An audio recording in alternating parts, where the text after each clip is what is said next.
Man must prevail against the super technological AI Superman. The third world will save the world. Man must prevail against the super technological Superman. According to the theory of transhumanism, ordinary man is simply a stage of development of the total human entity, so towards full speed towards the ontological self-transcendence of the human being. The classical man, the natural man, is imagined as conventional to be overcome by an unnatural construct of technology, a Superman. Such a person, however, exceeds the natural human limits, although at first it looks like a techno-utopian fantasy. Today we tend to live the dystopia. In a post-industrial era, however, the glory will now belong to the life science revolution that occurred in the beginning of the century, according to Lawton, what he said in 2006. The extending the longevity, preserving youth, while several people have undergone biological interventions and upgrades that give them superhuman mental abilities or physical performance.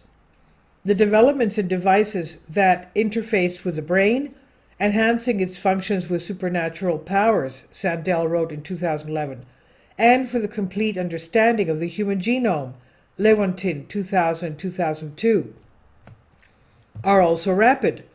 Existing technologies, however, were not developed specifically to enable healthy people to push their limits, but to cure disease, performing social work, and they therefore initially have moral acceptance and end up being used by anyone who wishes to gain an advantage over others.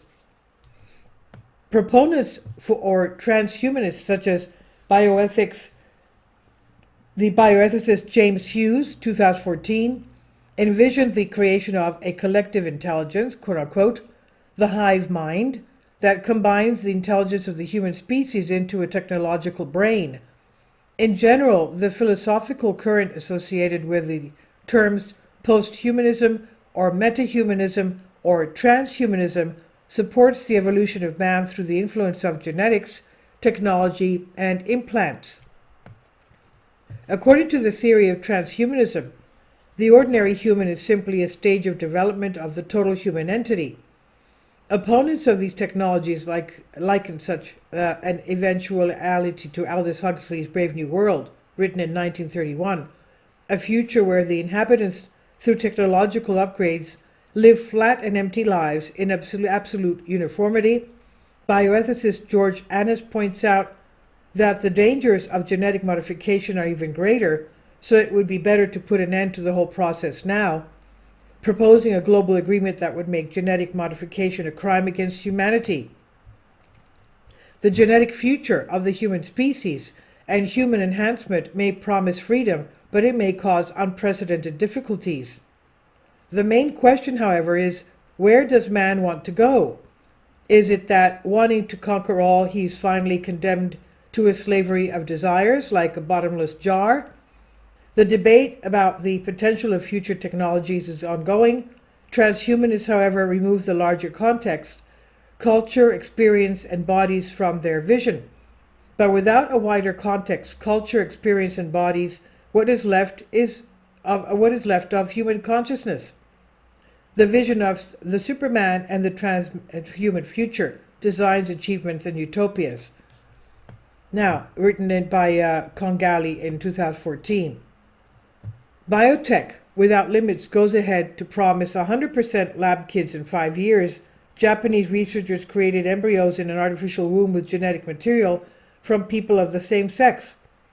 The very existence of a man is now at stake, and then in the near future, man will no longer be the creation of interest from a relationship or coupling, but the consumer product from a production chain of an automated process that operates in the absence of man. Genealogically continuing is displaced, motherhood is abolished, the new man will be the result of a mechanistic conception, and development will be the hybrid man, the ontologically processed and modified. Indeed, for the first time in human history, it becomes scientifically and technologically possible to intervene in the human genetic material, and consequently the possibility of an artificial alteration of the human species, or a reevaluation of the mechanical system in the direction of quasi-human functions, or the two at the same time in a joint connection of man and machine, we're facing a change that can only be compared to the appearance of human life on Earth. This is perhaps the most dramatic moment in human history. Man takes the risk of transforming himself into a transhuman through electronics, biogenetics, and no electrical way. What lies ahead? Is it a world in which the human race will be swept away by a wave of cultural transformations and replaced by its own artificial offspring? The third world will save the world. The rags, the children of the East, the Middle East and South, where naturalness and normality still work for various intrinsic reasons, will take on the highest mission. This world was finally, by divine providence and economy, placed on the sidelines of development in order to preserve the natural man, the human being, as in a large theme park. The humble and rejected finally have the highest mission. God sometimes singles you out and keeps you back to use you in special circumstances. God's plan is asymmetrical and unorthodox and readjusts in the blink of an eye. John 10:16 says, "And I have other sheep which are not of this fold. Evil ones see me, they call me, and they hear my name, and one flock is born, one shepherd." This is from Dippin News, and it's translated for you from a Greek article. Please leave your comments, and thank you for your support. Please support my Patreon account. The daily posts are 5 videos daily, and they are totally different from what I have on my YouTube channel. Thank you so much for your support, and that you find all my content so interesting. You'll find the Patreon account details in the description box below.